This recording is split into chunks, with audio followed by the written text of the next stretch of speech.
در دوره چورابینی‌ها باشیده با 26مین سالگرد روز وحدت ملی در ناحیه فرخار و آخری اعضایان شورای حرکت وحدت ملی و احیای تاجیکستان با مراسم تحفه‌سپاری‌ها آغاز گردید.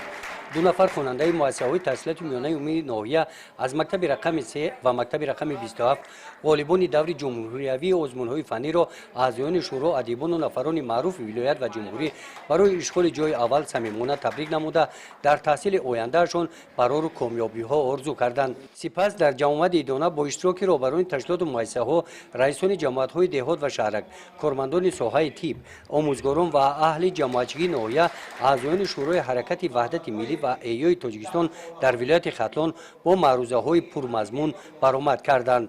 از جمله قید نمودند که امروزها در تمام گوشه و کنار کشور محبوبمان تاجیکستان صاحب استقلال از آن جمله در ناحیه فرخار همگان با شکرگزاری از دستاوردهای بی‌نظیر دوران استقلال دولتی در تمام سمت‌های حیات جامعه عید وحدت ملی را جشن می‌گیرند.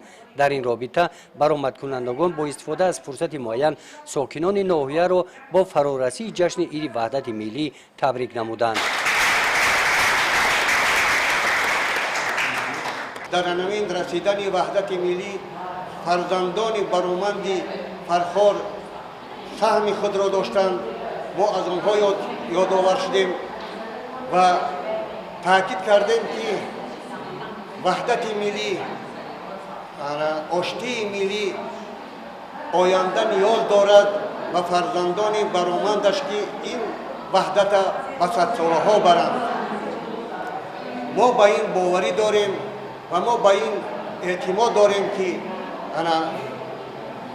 نسل جوان فرخار باستانی مثل گذشتگان خود وحدت را نگهبانی میکنند، وحدت را ایمن نگاه میدارند و به صد سالها میرسانند.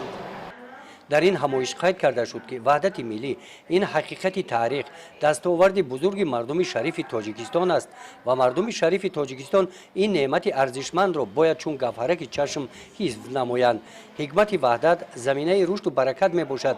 اینچنین فراموشی کینه و عداوت، بدبینی و بازگردیدن صفحه تازه در زندگی به حساب می رود. وحدت عامل برابری، تحمل پذیری، عفو و بخشش، دوستی و در مجموع سازندگی و صلح و ثبات می باشد. همین گونه واخوری ها در دیگر دهات‌های ناحیه برگزار گردیدند. گزارش خواجه نظری خدای نظر ظهورov از ناحیه فرخار برای برنامه اطلاعاتی نوید.